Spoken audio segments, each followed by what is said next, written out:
Hello welcome back to all. మనలో చాలామంది mobiles use చేస్తూ ఉంటాం, అలాగే ల్యాప్టాప్స్, ఇతర ఇంటర్నెట్ సర్వీసెస్ అన్నీ యూజ్ చేస్తూ ఉంటాం. మనకు తెలియకుండా చాలా స్కామ్స్ జరుగుతూ ఉంటాయి. అంటే మనం వేరే వాళ్ళ లింక్స్పై క్లిక్ చేయడం, లేదా మన పిన్ డీటెయిల్స్, మన మొబైల్ డీటెయిల్స్, మన అకౌంట్ డీటెయిల్స్ ఇటువంటివన్నీ వేరే వాళ్ళకు షేర్ చేయడం, అలాగే వేరే వెబ్సైట్స్ లింక్స్ వస్తే వాటిని క్లిక్ చేయడం, వాటిని క్లిక్ చేసిన తర్వాత వాటి నుండి మనకు మనీ వస్తుంది అని వేరే వాళ్ళు చెప్పడం, ఇటువంటివన్నీ నమ్మి మనం క్లిక్ చేసి మన అమౌంట్ని చాలా లాస్ అయిపోతూ ఉంటాం. చాలామంది స్కామ్కి గురైపోతూ ఉంటారు. ఇలా స్కామ్కి గురైన తర్వాత మన అకౌంట్ డీటెయిల్స్ మొత్తం చెప్పేశాము, మన డీటెయిల్స్ మొత్తం వెళ్ళిపోయాయి, అన్నీ వాళ్ళ చేతిలో ఉన్నాయి అని చెప్పేసి మనం చాలా బాధపడిపోతూ ఉంటాము. మన మొబైల్లోని మనీ మొత్తం లాస్ అయిపోయిన తర్వాత, లేదా మన పర్సనల్ డీటెయిల్స్ మొత్తం వాళ్ళ చేతిలోకి వెళ్ళిపోయిన తర్వాత ఏం చేయాలి? అలాగే ఇంకా కొంతమంది గుర్తు తెలియని వ్యక్తులైతే లేడీస్ విషయంలో ఫొటోస్ లేదా వీడియోస్ తీసి బ్లాక్మెయిల్ చేస్తూ ఉంటారు. ఇటువంటి వాటికి కూడా మనం బయటికి వెళ్ళి కంప్లైంట్ చేయలేము. బయటికి వెళ్ళి కంప్లైంట్ చేయాలంటే ధైర్యం కూడా సరిపోదు. మరి ఏం చేయాలి? ఫ్రాడ్ కూడా జరిగిపోయింది. ఫ్రాడ్ వల్ల మనం నష్టపోయాం. అది ఫైనాన్షియల్గా కావచ్చు, లేదా పర్సనల్గా కావచ్చు. పోనీ పోలీస్ స్టేషన్కి వెళ్ళి కంప్లైంట్ ఇద్దాము అన్నా మనకు ఆ ధైర్యం సరిపోదు, లేదా అక్కడికి వెళ్ళే అంత సమయం కూడా మనకు ఉండదు. అక్కడికి వెళ్ళి వాళ్ళతో డిస్కస్ చేసి వాళ్ళతో కంప్లైంట్ చేసే ఓపిక ఉండదు. ఇంకా కొంతమందికి అయితే భయం ఉంటుంది. ఆ పర్సనల్ డీటెయిల్స్ మొత్తం నేను పంపించిన డీటెయిల్స్ని వాళ్ళతో ఎలా షేర్ చేసుకోవాలి అనే ధైర్యం కూడా ఉండదు. దీనికి సింపుల్ సొల్యూషన్, మీ మొబైల్లోనే కంప్లైంట్ చేయొచ్చు. దాని ప్రాసెస్ కూడా మీరు ఎంతవరకు వచ్చింది, ఈ ఇష్యూ కేసు ఎంతవరకు వచ్చిందని కూడా మీరు మొబైల్లోనే చూసుకోవచ్చు.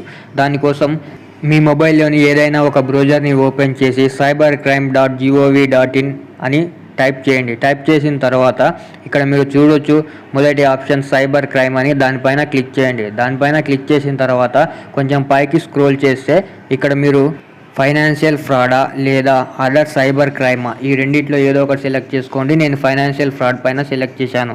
అంటే మీకు జరిగిన ఫ్రాడ్ను బట్టి సెలెక్ట్ చేసుకోండి. తర్వాత ఇక్కడ మీరు ఫైల్ ఏ కంప్లైంట్ అని ఉంది కదా, ఇక్కడ చూడొచ్చు మీరు, దానిపైన క్లిక్ చేయండి. ఫైల్ ఏ కంప్లైంట్ పైన క్లిక్ చేసిన తర్వాత ఐ యాక్సెప్ట్ అని ఉంది కదా, దానిపైన క్లిక్ చేయండి. దానిపైన క్లిక్ చేసిన తర్వాత ఇక్కడ లాగిన్ ఐడి డీటెయిల్స్ ఉన్నాయి. మన దగ్గర లాగిన్ ఐడి లేదు కాబట్టి మనం new user, click here for new user పైన క్లిక్ చేయండి. ఇక్కడ క్లిక్ హియర్ న్యూ యూజర్ పైన క్లిక్ చేసిన తర్వాత ఇక్కడ మీరు చూడొచ్చు స్టేట్ అడుగుతుంది. స్టేట్ అయితే ఇచ్చేసేయండి. స్టేట్ అడిగిన తర్వాత ఇక్కడ మీ మెయిల్ నెంబర్ని అయితే ఎంటర్ చేయండి. మీ మెయిల్ నెంబర్ని ఎంటర్ చేసిన తర్వాత ఇక్కడ మొబైల్ నెంబర్ ఉంటుంది. మొబైల్ నెంబర్ని ఎంటర్ చేసి సెండ్ ఓటీపీ పైన క్లిక్ చేయండి. సెండ్ ఓటీపీ పైన క్లిక్ చేసిన తర్వాత మీకు మీ మొబైల్ నెంబర్కి ఒక ఓటీపీ అయితే రిసీవ్ అవుతుంది.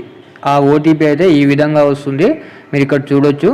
ఈ ఓటీపీని కాపీ చేసి మీరు మళ్ళీ అక్కడికి వెళ్ళి పేస్ట్ చేసేయండి. పేస్ట్ చేసిన తర్వాత ఇక్కడ క్యాప్చా కోడ్ అయితే ఉంది కదా, దాని క్యాప్చా కోడ్ ఎంటర్ చేసి సబ్మిట్ పైన క్లిక్ చేయండి. సబ్మిట్ పైన క్లిక్ చేసిన తర్వాత మీకు మళ్ళీ ఇక్కడ నెక్స్ట్ పేజ్ ఈ విధంగా ఓపెన్ అవుతుంది. ఇక్కడ నెక్స్ట్ పేజ్ ఓపెన్ అయిన తర్వాత మీరు ఇక్కడ మొదట్లో చూడొచ్చు, మీరు మిస్టర్ అయితే మిస్టర్ అని, మిస్సెస్ అయితే మిస్సెస్ అని, అంటే మీకు ఏదైతే అది దాన్ని సెలెక్ట్ చేసుకోండి. సెలెక్ట్ చేసుకున్న తర్వాత ఇక్కడ నేమ్ దగ్గర మీ నేమ్ ఎంటర్ చేయండి. డేట్ ఆఫ్ బర్త్ దగ్గర డేట్ ఆఫ్ బర్త్ ఎంటర్ చేయండి.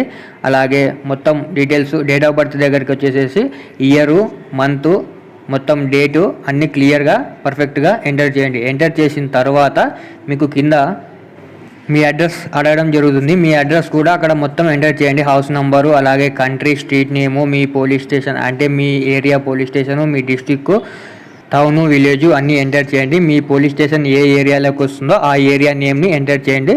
దాని తర్వాత పిన్ కోడ్ ఉంటుంది. పిన్ కోడ్ కూడా ఎంటర్ చేయండి. పిన్ కోడ్ ఎంటర్ చేసిన తర్వాత రీజియన్ సెలెక్ట్ చేసేయండి. రీజియన్ సెలెక్ట్ చేసిన తర్వాత మీకు సేవ్ అండ్ కంటిన్యూ పైన క్లిక్ చేయండి. సేవ్ అండ్ కంటిన్యూ పైన క్లిక్ చేసిన తర్వాత మీకు నెక్స్ట్ స్టెప్ ఈ విధంగా చూపిస్తుంది. ఇందులో మీకు ఫ్రాడ్ ఏ విధంగా జరిగింది అంటే యూపీఐ ద్వారానా, లేదా వేరే ఈ వ్యాలెట్ ద్వారానా, కార్డ్స్ ద్వారానా, ఇలా మొత్తం డీటెయిల్స్ ఉంటుంది. మీకు దేని ద్వారా జరిగింటే దాన్ని ఇక్కడ సెలెక్ట్ చేసుకోండి. నేనైతే ఇప్పుడు యూపీఐ రిలేటెడ్ ఫ్రాడ్స్ అని చెప్పి దాన్ని సెలెక్ట్ చేస్తాను.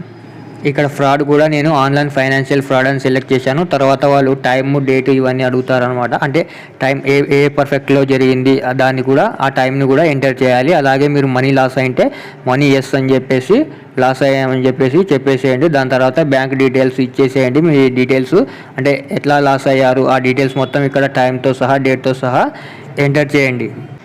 ఇలా మొత్తం విక్టిమ్ డీటెయిల్స్ మొత్తం ఎంటర్ చేసిన తర్వాత మీకు మళ్ళీ కింద సేవ్ బటన్ అయితే కనిపిస్తుంది. ఆ సేవ్ బటన్ పైన క్లిక్ చేసిన తర్వాత మళ్ళీ do you have a suspect account details అంటే మీకు వాళ్ళ సస్పెక్ట్ అకౌంట్ డీటెయిల్స్ ఉంటే అవి కూడా ఇక్కడ ఎంటర్ చేసేయండి. మొత్తం ఆ డీటెయిల్స్ మొత్తం ఎంటర్ చేసిన తర్వాత ఇక్కడ డే టు టైం సేమ్ ఇదే విధంగా పైన మనం ఎలాగైతే డే టు టైము అలాగే మొత్తం డీటెయిల్స్ ఎంటర్ చేశామో అదేవిధంగా ఇక్కడ కూడా ఎంటర్ చేసేయండి. ఎంటర్ చేసిన తర్వాత ఇక్కడ వేర్ డిడ్ ది ఇన్సిడెంట్ అక్కర్ అని ఉంది కదా, అక్కడ మీరు ఎక్కడైతే లాస్ అయింటే అంటే మనీ యాప్స్ ద్వారానా లేదా వెబ్సైట్ ద్వారానా ఆ వెబ్సైట్ పేరు కానీ ఆ యాప్ పేరు కానీ ఇక్కడ ఎంటర్ చేయండి. ఎంటర్ చేసిన తర్వాత మీరు మొత్తం ఇక్కడ చూసుకోవచ్చు. ఇక్కడ చూస్ ఫైల్ అని ఉంది కదా, ఈ చూస్ ఫైల్ పైన క్లిక్ చేసి మీరు ఆ టైంలో ఏదైనా స్క్రీన్ షాట్ కానీ వీడియో కానీ తీసుకుని ఉంటే ఆ వీడియోని లేదా ఆ స్క్రీన్ షాట్ని ఇక్కడ అప్లోడ్ చేయండి. దానిపైన అప్లోడ్ చేసిన తర్వాత మళ్ళీ ఇక్కడ స్క్రోల్ చేస్తే ఇక్కడ please provide any additional information about the incident అని ఉంది కదా, అక్కడ మొత్తం డీటెయిల్స్ మీరు ఎంటర్ చేయండి. అంటే మీరు మనీ ఎక్కడ ఇన్వెస్ట్ చేశారు, ఎలా లాస్ అయ్యారు, ఏ విధంగా మొత్తం డీటెయిల్స్ని మీకు వచ్చిన లాంగ్వేజ్లో మీకు ఏ లాంగ్వేజ్ వస్తే అక్కడ ఆ లాంగ్వేజ్లో టైప్ చేసేయండి. మొత్తం డీటెయిల్స్ ఎంటర్ చేసిన తర్వాత సేవ్ అండ్ నెక్స్ట్ పైన క్లిక్ చేయండి. నెక్స్ట్ పైన క్లిక్ చేస్తే సబ్మిట్ అవుతుంది. మీకు డీటెయిల్స్ మెసేజ్ రూపంలో వస్తాయి, మీరు చెక్ చేసుకోవచ్చు. ఈ విధంగా సింపుల్గా మొబైల్లోనే కంప్లైంట్ చేయొచ్చు. వీడియో నచ్చితే ఒక లైక్ వేసేయండి.